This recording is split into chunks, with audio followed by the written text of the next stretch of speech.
반갑습니다. 부산대 생물공학연구실 오유관 교수입니다. 오늘은 생물공학 적용 기술로 한 예로서 미세조류 배양에 대해서 설명을 드리고자 합니다.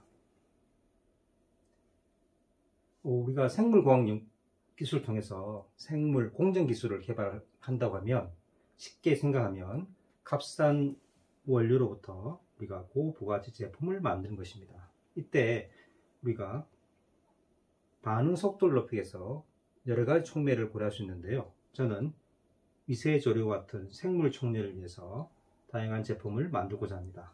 우리가 생물 공정을 개발할 때 생산성, 경제성, 환경 친화성, 최근에는 사회적 가치도 중요한 것입니다. 즉, 우리가 개발하는 기술이 과연 사회적으로 어떠한 가치를 가지는지에 대한 많은 관심이 최근에 일어나고 있습니다. 오늘의 주제는 미세조류입니다. 영어로는 마이크로 LG, 즉 아주 작은 조류란 얘기입니다. 그래서 물과 이산화탄소, 햇빛을 이용해서 과합성 성장이 가능한 다양한 수생 미생물을 말합니다. 미세조류 하면 여름철에 녹조 현상의 주범으로 알려져 있는데요. 환경적으로 되게 불편한 미생물이지만 우리가 잘 이용할 경우에 다양한 화학 제품과 연료를 만들 수 있습니다. 최근 기후위기에 대응해서 CO2 전환 기술이 큰 관심을 끌고 있습니다. 대표적인 게 미세조류 기술인데요.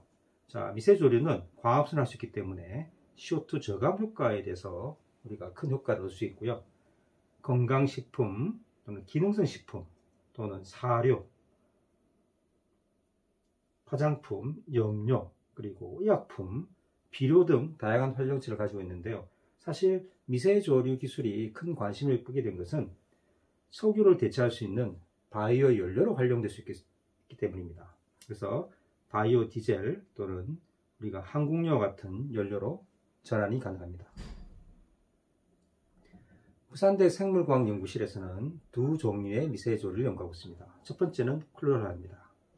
클로렐라는 생체 내에서 전분과 지질을 다량 함유했기 때문에 우리가 바이오 에탄올이나 바이오 디젤로 활용이 가능합니다. 두 번째는 헤마토코커스입니다. 보는 것 같이 빨간 색소를 가지고 있는데요. 잘 알려진 항산화 색소인 아스타잔틴을 생합성합니다. 우리가 광생물 반응기를 연구한다면 이미 수많은 연구자들이 다양한 반응기를 연구하고 있고 결과물을 내놓고 있습니다. 한 예로 구글 서치를 하면 정말 어마어마한 광생물 반응기가 나옵니다. 그러면 새로운 반응기를 연구할 때 어떻게 해야 될까요? 가장 쉬운 방법은 지금까지 알려졌던 좋은 반응기를 선택하고 그 장단점을 분석해서 응용하는 것입니다. 저는 독일의 브라운호퍼 연구소와 이태리 팀, 플로렌스 대학의 예를 참고했습니다. 각각 아주 훌륭한 반응기를 개발했는데요. 그러나 모든 기술은 완벽할 수 없는데요. 각자의 장단점이 있습니다. 브라운호퍼 연구소는 플라스틱을 통해서 반응기를 만드는데요. 유체 동력학 모델을 적용함으로써 생산성을 올릴 수 있었습니다. 그러나 플라스틱 소재 같은 경우는 굉장히 비용이 비싸고요. 그 다음에 구조가 복잡하기 때문에 스케일에 대한 상당한 어려움이 있는 것 같습니다. 이태리 팀은 전 세계적으로 다양한 화력발전소에 적용된 기술입니다. 단순한 기조와 저가 비닐을 썼는데요. 구조로 보면 생산성 쪽에 어느 정도 한계가 있는 것 같습니다.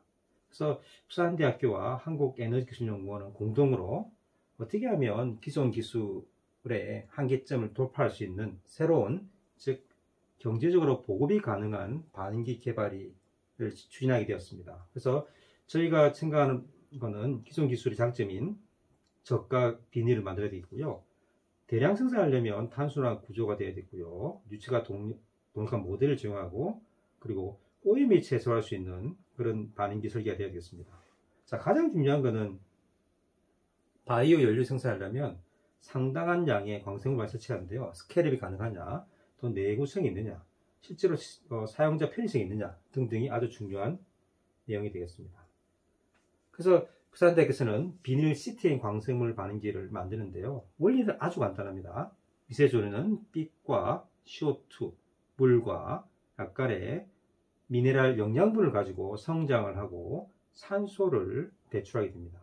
그래서 우리가 광생물 반응기, 생물 공정을 연구하기 위해서는 이 원료 물질을 어떻게 적절하게 투입하고 이용하는 게 중요합니다. 즉, 자, CO2는 기체이기 때문에 하단부로 넣어서 이렇게 올라가는 동안 미세조류가 적절하게 CO2를 먹도록 해주는 거고요.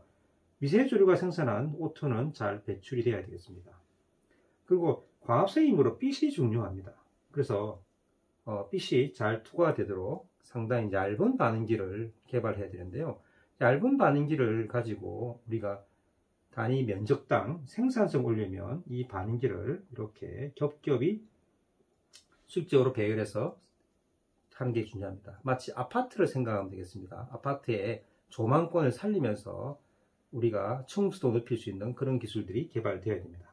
그리고 특징적인 거는 중간중간 이 반응기에 호를 뚫었는데요. 사실 비닐 2장으로 광생물 반응기를 만들려면 반드시 열 접착을 해야 되는데 그 열 접착 부위를 적절히 최적화하고 이렇게 구멍을 뚫어주면서 마치 이 빛이 이 호를 통해서 다음 반응기로 전달될 수 있는 그런 컨셉을 가지고 연구를 진행하였습니다. 비닐 반응기로 광생물 반응기를 어떻게 만들까 궁금할 것 같은데요. 우리가 흔히 쓸 수 있는 비닐과 그리고 가스를 공급할 수 있는 스파즈입니다. 밑에. 그리고 이 가스를 넣을 때 반응기에 연결하는 스파우트 캡 같은 것이 필요하고요. 마치 설렘 먹을 때 사용하던 그 스파우트 캡입니다. 그래서 부산대학교에서는 먼저 CAD를 통해서 설계를 마치고 우리가 열 접착할 때 히팅 프레스가 필요한데요. 자체 제작을 해서 다음과 같이 반응을 만듭니다. 대략 20리터의 반응기를 만들 때 1리터 정도의 비용이 드는 것으로 계산이 되었습니다. 비닐 시트형 반응기 만들 때 중요한 것은 우리가 사용하는 균주, 미생물의 특성과 또는 실제 사용할 환경, 그 다음에 비용을 고려해서 맞춤형 반응기를 만드는 게 중요한데요. 여러 가지 파라미터가 있겠습니다. 재질, 창문 구조, 반응기 구성 등등 해서 여러 가지 반응기들을 우리가 설계를 하고 테스트를 하게 됩니다. 만든 난 다음에 중요한 게 실제 환경에서 내구 구성이 있느냐.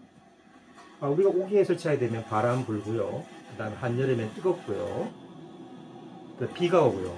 그 내구성에 대해서 테스트를 실시하는 거고요. 두 번째는 이 반응기 안에 미생물이 적절하게 혼합이 돼야 되는데요. 즉 유체가 가라앉지 않고 잘 유동이 돼야 되는데 그 가능성을 보기 위해서 실제로 미세조리 배양을 해서 보게 됩니다. 자, 수많은 반응기를, 즉 여의도 면적만큼 반응기를 우리가 설치하게 될 텐데 그런 경우에 어떻게 반응기를 모니터할 것이냐. 그래서 우리가 열 화상 시스템으로, 즉 공기 온도와 물 안의 온도는 틀리기 때문에 그 차이로서 우리가 할 수 있습니다. 자, 앞에서는 반응기 하나를 얘기를 했는데요. 이 반응기를 여러 개 설치할 때는 우리가 시스템 레벨 또는 모듈 레벨로 가게 됩니다. 그럴 경우에 다양한 디자인이 필요할 것 같습니다. 미세조류 반응기 이용할 때, 비닐을 이용할 때 CO2를 적절히 공급하는 게 아주 중요합니다. 우리가 의왕 같은데 이 공기돌 같은 스파즈를 이용하는데 그 반응기를 실제 적용하기 굉장히 어렵습니다. 왜냐하면 열접착 반응기는 가로를 길거든요. 그렇다고 비싼 우리가 스파저를 쓸 수는 없습니다. 그래서 실험실 자체를 제행한 투비형 스파저를 쓰게 되는데 중요한 것은 반응기에 일정하게 공기가 공급되도록 하는 것입니다. 자, 어느 정도 이제 연구가 되고 나면 중요한 것은 이제 대량 생산을 위한 미세조류 반응기 시스템을 우리가 개발하는 겁니다. 실제로 이 개발된 시스템 사진인데요. 여기에는 다양한 부품이 들어가게 됩니다. 그래서 이 비닐 반응기를 생산하는데 이런 부품과 그 다음에 시스템 프레임을 만드는, 그리고 배지를 공급하는 데 필요한, 그리고 이 CO2, 저희가 적용하려 했던 것은 석탄 화력발전소에 나오는 배기가스를 다이렉트로 적용하는 것이었습니다. 그래서 그러기 위해서는 여러 가지 재료가 중요하고요.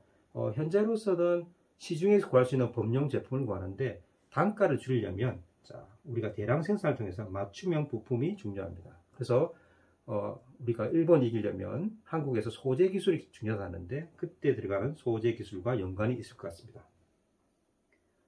자, OK 반응기를 테스트하려면 실제로 우리가 설치를 해야 됩니다. 그래서 우리가 대학원생들과 실제 현장에 가서 이와 같이 반응기를 조립하게 됩니다. 실제로 엔지니어링 기술들이 적용되겠습니다. 그래서 다 하고 나면 실제 현장에서 미세조류 광생물 반응기를 운전하고 어떤 문제가 있는지를 하게 됩니다. 그래서 다음과 같이 반응기 유니트가 있고요. 중간에 이렇게 배지를 공급하거나 또는 가스를 배출하는 시스템이 되었습니다. 중요한 것은 미세조류는 태양광, 그 다음에 CO2, 물을 요해야 되는데 우리나라는 사계절입니다. 자, 덥고 춥고 그 다음 비가 오고 그러죠. 그에 따라서 어떻게 미세조류가 자라는지에 대해서 우리가 연구를 진행하고 있습니다. 생물공학 기술을 통해서 어떻게 미세조류 배양 공정을 개발하는 데 대해서 설명을 드렸습니다. 감사합니다.